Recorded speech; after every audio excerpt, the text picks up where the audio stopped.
Hi! Hello everyone. ఈరోజు చాలా healthy అయిన పుదీనా పచ్చడిని ఎలా చేయాలో చూద్దాం. ఇప్పుడు ముందుగా ఒక పాన్‌లో తగినంత ఆయిల్ వేసి, ఆయిల్ కొద్దిగా హీట్ అయిన తర్వాత ఎండుమిరపకాయలను వేసుకోవాలి. ఎండుమిరపకాయలు ఎర్రగా వేగిన తర్వాత ఒక ప్లేట్‌లో తీసుకోవాలి. అదే విధంగా 4 కప్పుల పుదీనాకి 1 కప్పు వరకు కొత్తిమీరని తీసుకున్నాము. ఈ కొత్తిమీర, పుదీనా మంటను లో ఫ్లేమ్‌లో ఉంచుకొని ఎర్రగా వేగనివ్వాలి. ఇది ఎర్రగా వేగుతుండగా కొద్దిగా చింతపండును కూడా తగినంత చింతపండును కూడా వేసుకోవాలి. ఈ పుదీనా, కొత్తిమీర పొడి పొడిగా వచ్చేంత వరకు వీడియోలో చూపించే విధంగా వేయించుకోవాలి. మంటను లో ఫ్లేమ్‌లో ఉంచుకొని వేయించుకోవాలి. ఇప్పుడు ఈ పుదీనా అంతా వీడియోలో చూపించే విధంగా వేయించుకోవాలి. ఇప్పుడు ఇది వేగిపోయింది.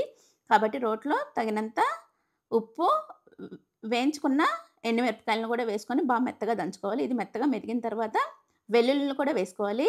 ఈ వెల్లుల్లి, ఎండుమిరపకాయలు బాగా మెత్తగా మెదిగిన తర్వాత వేయించుకున్న పుదీనా, కొత్తిమీరని, చింతపండును కూడా వేసుకొని పచ్చడి చేసుకోవాలి. ఇప్పుడు అదే బాండీలో తాలింపు వేసుకోవాలి. అంతే టేస్టీ టేస్టీ పుదీనా పచ్చడి రెడీ. Thanks for watching.